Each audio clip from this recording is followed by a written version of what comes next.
and welcome to today's video. This is going to be a short one, and it's mainly for parents and other people that are not involved in the legal system, or attorneys if it's your very first time going to court. What we're going to talk about today are the players in the court and get you familiar with them. First of all, obviously, is the judge. A judge, everybody knows what a judge does. A judge is in charge of the court. The judge makes rulings quite often, and especially in CPS cases, the judge makes decisions. Obviously, you need to treat the judge with respect. It's required, and it's silly not to. Next, we have the judge's court coordinator. That person is in charge of scheduling hearings and doing all sorts of administrative tasks for the judge. I have always been astounded when I see especially attorneys being rude or disrespectful to a court coordinator. First of all, it's unprofessional. Secondly, it's just plain dumb. These people have a lot of power in their hands, and being a jerk to somebody is never going to get you what you want.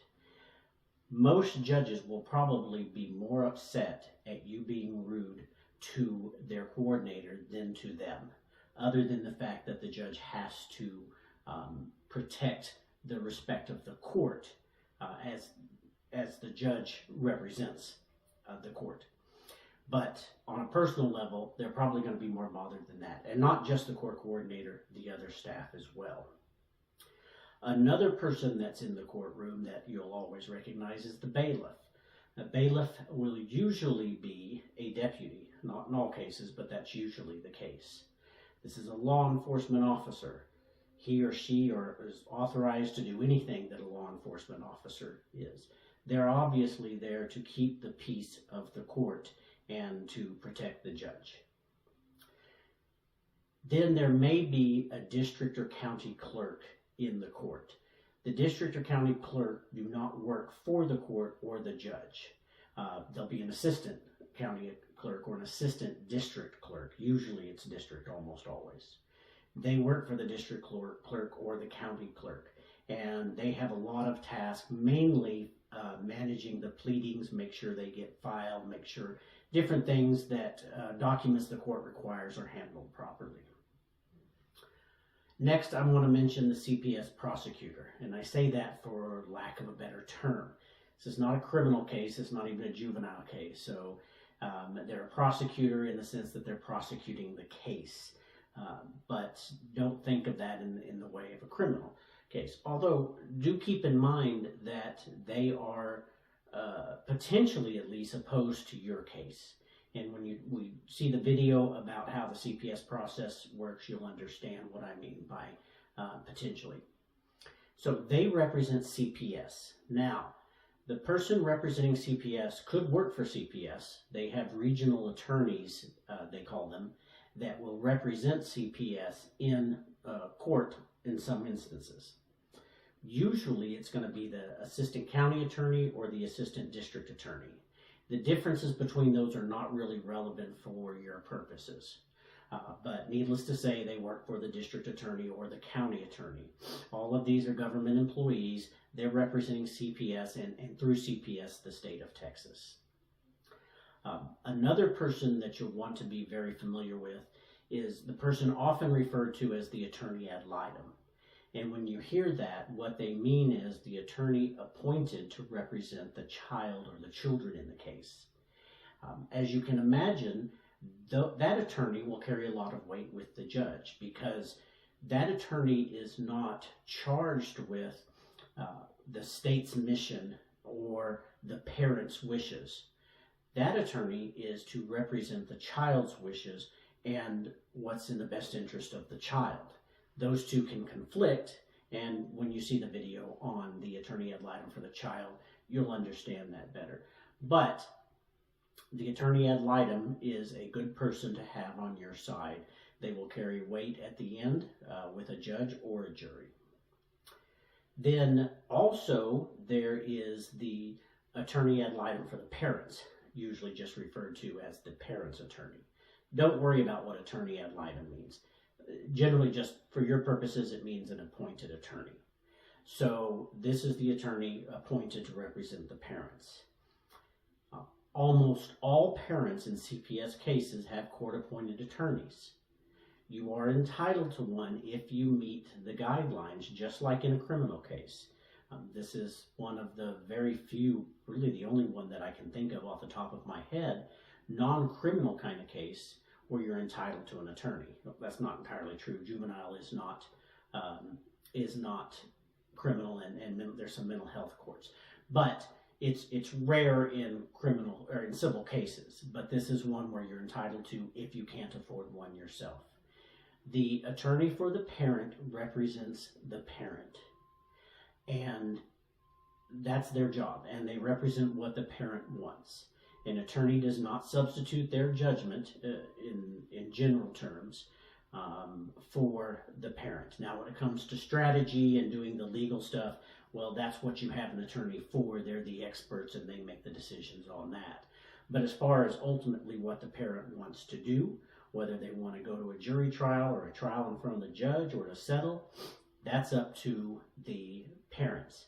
The attorney for the parents will advise them and will represent their wishes in court. Getting beyond that, you will also probably have what's called CASA. CASA is an organization called Court Appointed Special Advocates, and they are sometimes appointed as the guardian ad litem. And you remember I told you the attorney ad litem for the child is often there to represent the wishes of the child and maybe the best interest of the child.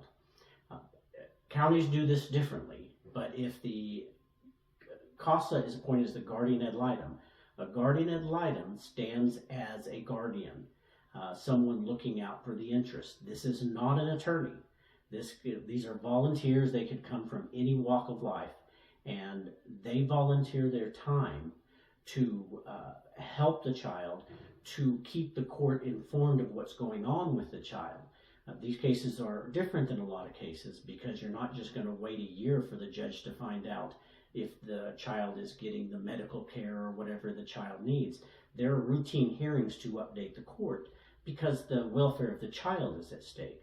And that's really CASA's primary role. They also work with the parents some and try to help with the family through the system and everything, but their primary goal is usually looking at the best interest of the children. In some counties, they won't be the guardian ad litem and the attorney will be both. That gets into some technical things, and we're not going to worry about it for today's video. Well, that covers the major players in the courtroom. I guess I'll go ahead and mention one more, and that's the interveners. Sometimes you have interveners, and we'll have a video on that. But interveners are other people that file their own case into the CPS case. Usually it's foster parents or relatives like grandparents. And they're coming in the case because they want the children with them, or they want to adopt the children. So they come into the case to have their wishes represented. You'll probably see that more often when the parents are not doing what they need to do and termination is starting to look like a likely goal for the department. Then family members may want to get involved, especially if CPS is not supportive of them, or foster parents may want to get involved to make sure they have the opportunity to adopt. So those are the major players in the typical CPS case. There's a lot more people involved, but when you're in court, those are the major ones. I hope that helps. And as always, remember, this is general information. Your case, if you're a parent or anybody involved in the CPS case, is unique. So make sure you talk to your attorney and listen to your attorney's advice in regards to these players and how to interact with them. That can be very different in some cases. In some cases, your attorney may tell you not to talk to the ad litem, not to talk to CPS. In other cases, they may tell you, no, get out there, talk to them, build rapport and relationship. What I tell you in these videos are general rules that I kind of go by, and most attorneys kind of go by.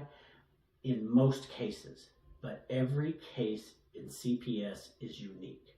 Make sure you talk to your attorney. Make sure you listen to your attorney.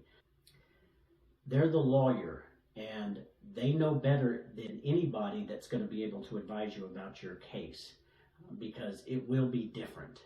So with that caveat, I hope you have a better understanding of how the court system works. And if you have any questions, again, talk to your attorney.